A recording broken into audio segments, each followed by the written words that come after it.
Open any British tabloid and the headlines are predictable.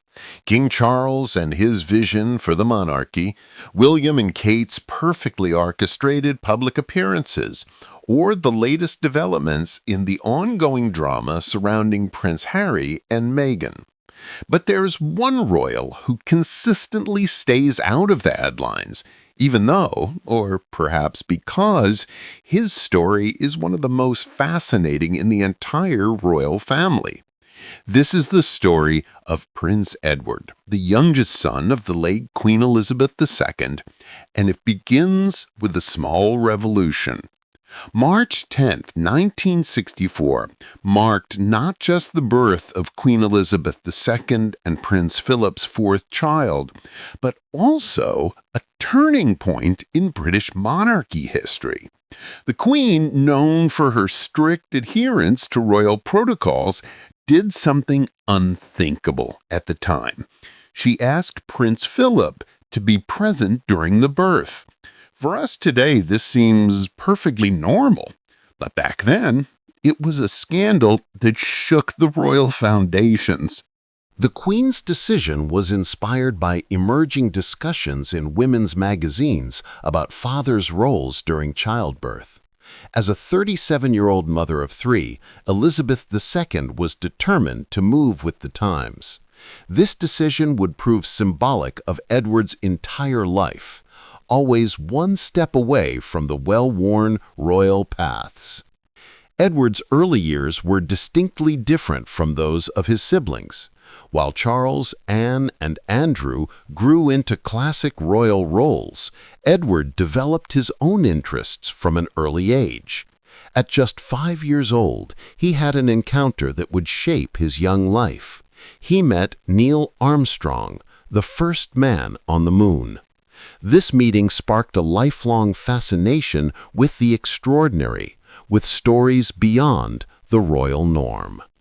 Edward spent his school years at Gordonstoun School in Scotland, the same school his father loved so much, and his brother Charles described as a prison.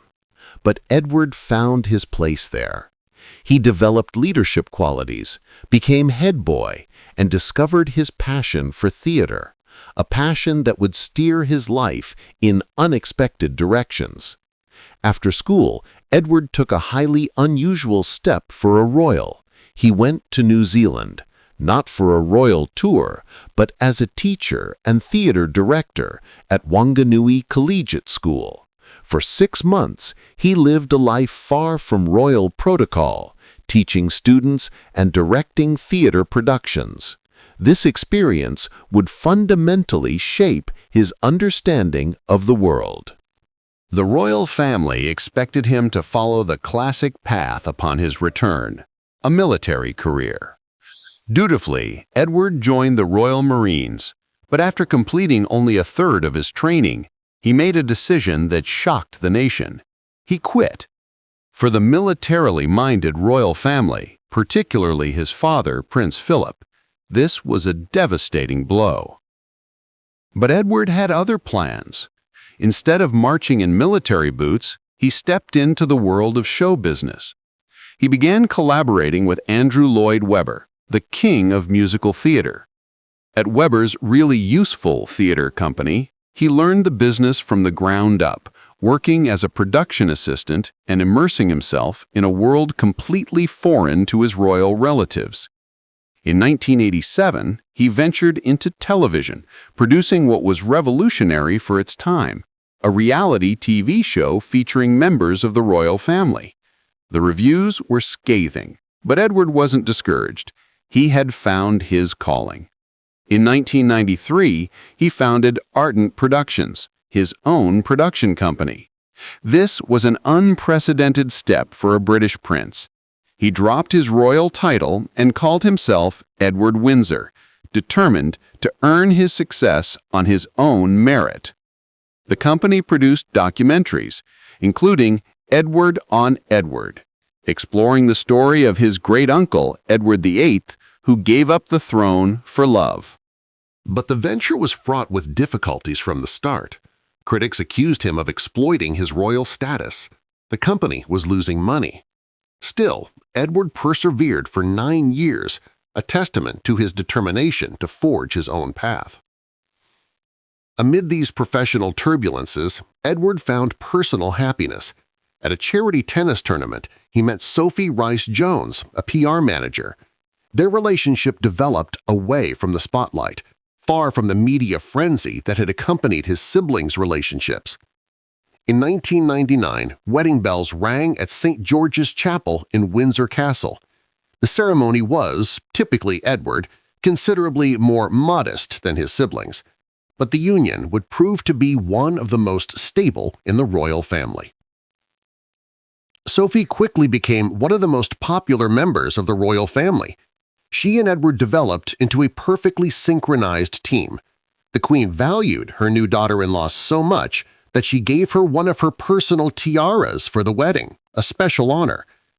Particularly remarkable was Sophie's close relationship with the Queen. She was often described as the monarch's second daughter and spent much time with her, even privately. This closeness helped the couple solidify their position within the family. In 2002, Edward and Sophie made a difficult decision. They gave up their professional careers and devoted themselves full-time to their royal duties. The monarchy was in crisis, and the couple recognized they were needed. The Queen honored this step. She offered the couple financial compensation for their abandoned careers and entrusted them with important responsibilities.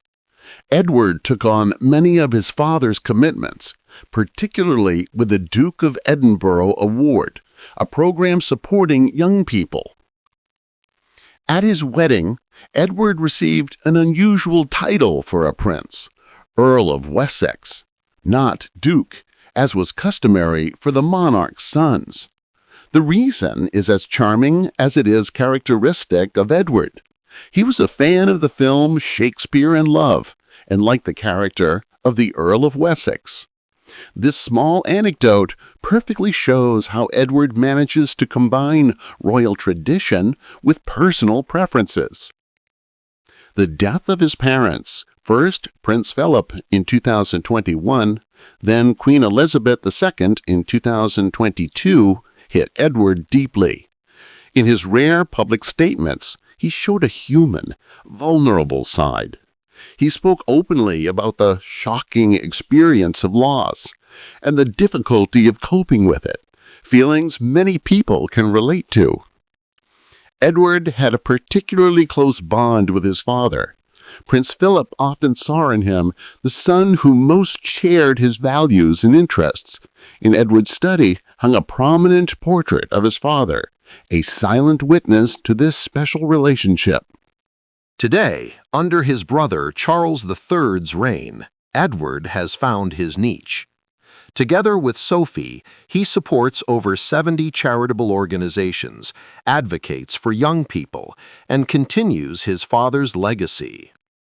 The couple has built a reputation for reliability and professionalism. While other royals make headlines, Edward and Sophie carry out their duties with remarkable consistency and dignity. Edward's story is groundbreaking in many ways for the future of the British monarchy. He has shown that as a royal, you can forge your own path without damaging the institution.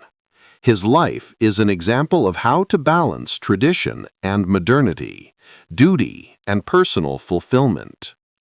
At a time when the monarchy must redefine itself, Edward's example could set a precedent. Traditional but not rigid, royal but down to earth, dutiful but authentic. His story teaches us that true greatness doesn't lie in how loudly you make people talk about you, but in the consistency with which you follow your convictions. While the media focuses on the great dramas of the royal family, Edward writes his own quieter story.